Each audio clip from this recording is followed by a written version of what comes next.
Grabe naman kayo.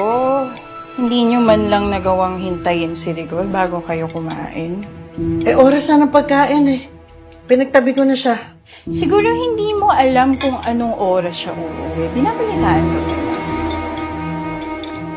Hindi. Kasi kabisado ko ang asawa ko.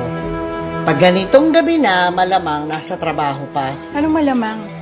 Nasa trabaho talaga siya, kumakayod. Tapos hindi nyo man lang nagawang hintayin? Oh, ano hintayin mo? Pabida ka eh. Oo, ako talaga ang bida. At para lang alam nyo, sinabihan ako ni Rigor na mamaya daw siya uuwi. Nag-a-update kasi siya sa akin eh.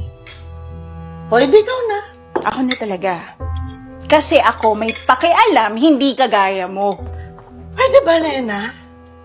Tumigil ka na. Ang dami mo sinasabi. Kung ano man ang gawin ni Rigor, hindi na ako natatakot. Alam mo kung bakit?